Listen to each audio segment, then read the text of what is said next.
Shalom, Bapak Ibu yang saya kasih dalam Tuhan kita Yesus Kristus. Selamat malam, selamat bertemu kembali dalam renungan malam pada hari ini, Senin 11 Juli 2022.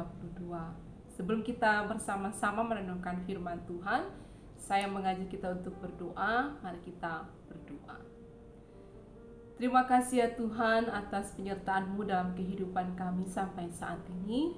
Terima kasih kami kembali diberikan kesempatan untuk bersama-sama merenungkan firman-Mu pada malam hari ini. Kami memohon pertolongan kuasa Roh Kudus bagi seluruh sidang jemaat yang bersama-sama merenungkan firman Tuhan ini, maupun hamba-Mu yang akan menyampaikannya. Biarlah sesuai dengan kehendak Tuhan dan menjadi berkat bagi seluruh sidang jemaat yang mendengarnya. Ampunkanlah dosa pelanggaran kami, sehingga saat ini, malam hari ini, kami layak untuk datang di hadapan-Mu. Di dalam nama Tuhan Yesus Kristus kami berdoa. Amin. Bapak Ibu yang saya kasih dalam Tuhan kita Yesus Kristus, nas kita pada malam hari ini yakni dari Yakobus pasal 2 ayat 1 sampai ayat yang ke-7. Sekali lagi Yakobus pasal 2 ayat 1 sampai 7, dan ada satu tema untuk kita renungkan bersama-sama, yakni jangan memandang muka. Bapak Ibu yang saya kasih dalam Tuhan kita Yesus Kristus, kehidupan keberimanan seseorang itu mesti dinampakkan dalam kehidupan sehari-hari, tentang bagaimana ia hadir di tengah-tengah orang banyak, dan bagaimana orang banyak dapat merasakan, dapat melihat kehadiran Tuhan di dalamnya.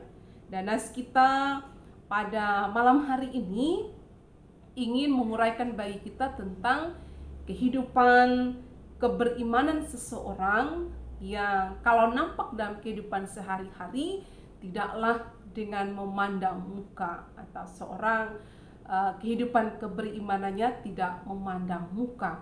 Memandang muka artinya adalah salah satu sikap yang memperlakukan orang lain, yang bersikap dengan orang lain didasarkan faktor-faktor kelihatan, entah dia secara fisik, cantik, kemudian kuat, gagah, tampan, atau juga dengan harta benda yang ia miliki, yang dapat dilihat, yang dapat kita lihat dalam ia mempergunakannya, yang memiliki perhiasan yang banyak, mobil yang bagus dan sebagainya, sehingga dari faktor itu kita kemudian memperlakukan mereka beda dengan orang lain. Dan Yakobus menguraikan dalam nas ini bahwa sikap seperti itu tidak boleh dilakukan oleh orang-orang yang percaya. Memperlakukan seseorang dengan berbeda karena faktor yang ia lihat.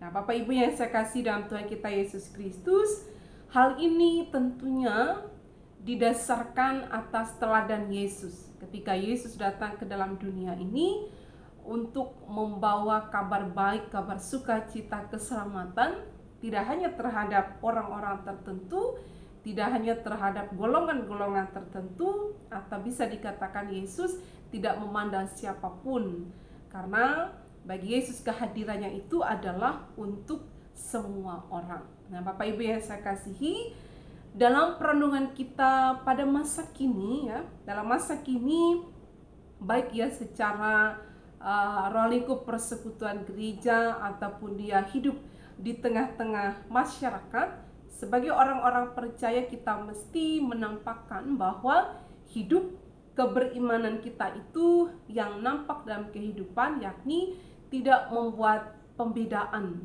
perlakuan dalam persekutuan maupun juga dalam masyarakat. Karena kalau itu terjadi, firman Tuhan mengatakan kamu telah menjadi hakim dan membuat pembedaan.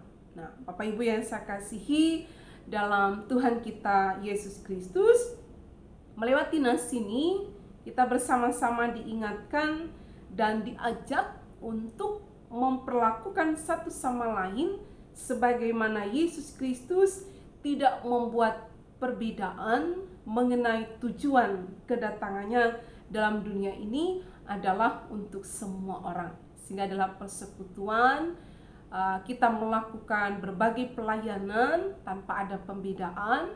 Dalam kehidupan bermasyarakat, kita bersimpati, kita bersikap, kita memperlakukan satu sama lain itu tanpa perbedaan karena adanya faktor-faktor yang kelihatan. Mari bersama-sama melewati nas ini, kita menjadi orang-orang yang percaya, yang hidup sebagaimana yang Tuhan inginkan, memperlakukan satu sama lain tidak dengan memandang muka, tetapi dengan penuh cinta kasih yang bersumber dari Tuhan. Tuhan memberkati kita sekalian. Amin. Mari kita bersama-sama berdoa sebelum kita akan akhiri renungan malam hari ini. Mari kita berdoa. Terima kasih ya Tuhan atas kesempatan yang diberikan kepada kami pada malam hari ini. Kami boleh merenungkan firman-Mu, kami boleh diingatkan sebagai orang percaya dalam memperlakukan satu sama lain, baik dalam kehidupan persekutuan, dalam kehidupan bermasyarakat. Kami boleh memperlakukan satu sama lain dengan tiada bedanya karena faktor yang kelihatan secara fisik, harta benda, apapun yang ia miliki atau status sosial yang ada dalam kehidupannya. Tetapi kami bersyukur bahwa Engkau menghendaki kami untuk memperlakukan, bersikap terhadap sesama kami sebagaimana Tuhan pun boleh datang ke dalam dunia ini bukan hanya untuk orang-orang tertentu, tetapi untuk seluruh isi dunia. Hanya dengan pertolongan kuasa Roh Kudus, kami dimampukan untuk melakukan firman ini. Berkati seluruh Bapak Ibu sidang jemaat yang mendengarkan firman ini, kehidupan pribadi mereka, keluarga mereka, usaha pekerjaan mereka, dan juga harapan-harapan mereka ke depan. Dengan rasa syukur, kami akan bersama-sama mengakhiri dalam renungan malam hari ini penyertaan Tuhan dalam istirahat malam kami pun dalam kehidupan besok yang akan kami jelang untuk melakukan tugas tanggung jawab yang telah dipercayakan kepada kami. Di dalam nama Tuhan Yesus Kristus kami berdoa. Amin.